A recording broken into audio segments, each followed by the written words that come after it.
Ici Foot Radar, l'actu africaine, brute, vérifiée. Au programme, le défi monumental des Bafana Bafana, l'incertitude sénégalaise, le retour inattendu du sorcier blanc et un scandale arbitral diplomatique. On démarre.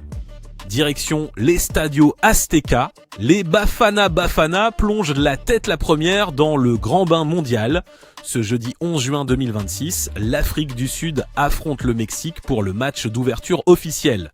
Un remake parfait 16 ans après le coup de canon historique de Sifiwe Tshabalala en 2010. Sauf que cette fois, la pression s'inverse brutalement. Les Sud-Africains pénètrent dans un stade mythique face à 80 000 supporters mexicains déchaînés. Le véritable enjeu se trouve dans la gestion émotionnelle de cet effectif sur la scène internationale. La résilience démontrée lors des qualifications de la FIFA doit impérativement se traduire sur le terrain. Une défaite lourde hypothéquerait d'entrée leur chance, mais arracher un point donnerait une dynamique inespérée au football sud-africain.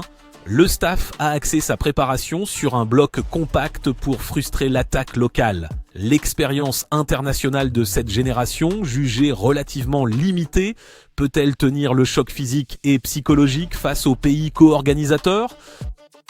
Du côté des Lions, la panne offensive sénégalaise s'installe dangereusement juste avant le grand rendez-vous mondial. Hier, le Sénégal a concédé un match nul 0-0 bien terne face à l'Arabie Saoudite. Malgré une possession de balles largement maîtrisée par les hommes de Pape Thiaw, le manque de réalisme dans les 30 derniers mètres devient flagrant. Le sélectionneur opère dans un contexte national particulièrement tendu, marqué par des turbulences internes et institutionnelles documentées par la presse locale. Ce blocage tactique soulève de lourdes questions sur l'animation de l'équipe, incapable de convertir sa domination en but.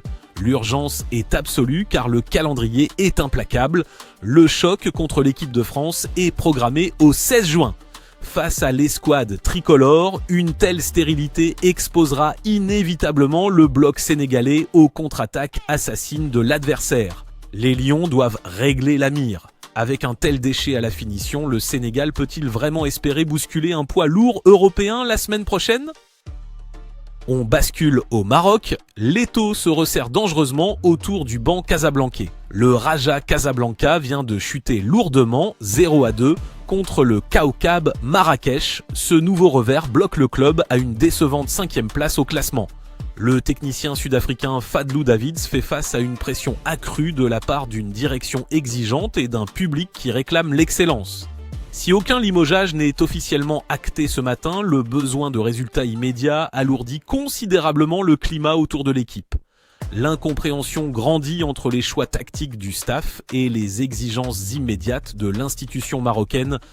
Le Raja doit absolument redresser la barre lors de la prochaine journée pour éviter une véritable fracture sportive et sauver sa fin de saison. Au-delà des simples erreurs individuelles sur le terrain, une interrogation plus profonde émerge dans les travées. Est-ce vraiment le coach qui porte l'entière responsabilité de ce retard ? Ou paie-t-il les frais d'une fragilité structurelle interne ? Cap sur Seattle, les Pharaons préparent un véritable crash test nord-américain.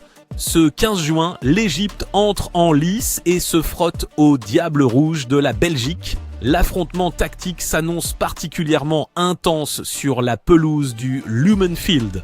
Le défi égyptien repose presque intégralement sur sa solidité défensive face à une armada européenne réputée pour sa vitesse d'exécution. Le staff a travaillé spécifiquement le replacement du bloc sous une forte pression médiatique. L'enjeu dépasse la simple rencontre amicale.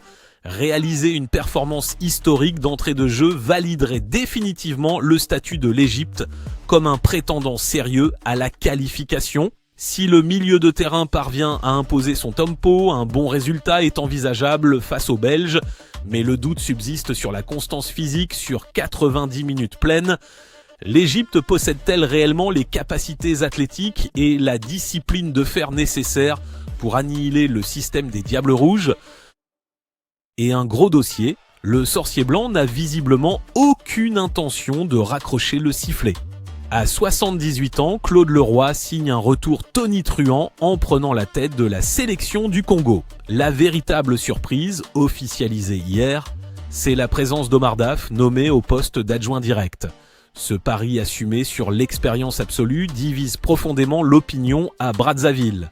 D'un côté, une frange active des supporters réclame du sang neuf, de l'autre, la fédération privilégie l'urgence des résultats en rappelant un monument du continent. La feuille de route est sans équivoque. Qualifier le Congo pour la CAN 2027, une restructuration profonde du staff technique est attendue avec des annonces prévues d'ici le 22 juin. Mais cette nomination pose un problème majeur sur l'évolution du banc de touche continental. Le football africain est-il condamné à rappeler ses anciens cadres au lieu de faire confiance à une nouvelle génération de techniciens locaux? Sujet qui fait débat, un officiel écarté avant même d'avoir foulé la pelouse pour des motifs géopolitiques. L'arbitre somalien Omar Hartan a été formellement refoulé par les autorités américaines, provoquant son retrait immédiat du mondial par la FIFA. La justification reposerait sur des critères alliés stricts de filtrage frontalier imposés par les États-Unis. La conséquence sportive s'est transformée en phénomène sociétal. Hartan a reçu hier un accueil héroïque et triomphal à son atterrissage à Mogadiscio. Ce refoulement heurte profondément la fierté nationale et expose un conflit direct entre la politique migratoire d'un pays hôte et l'intégrité sportive mondiale. La mobilisation populaire massive en Somalie met la pression sur les instances dirigeantes. La FIFA se retrouve pointée du doigt pour ne pas avoir pu imposer la présence de son propre arbitre accrédité. Les exigences sécuritaires d'un État peuvent-elles légitimement détruire l'accréditation validée par la plus haute instance du football? C'est tout pour Foot Radar aujourd'hui. Lâchez un pouce bleu, abonnez-vous et donnez votre avis en commentaire. À très vite!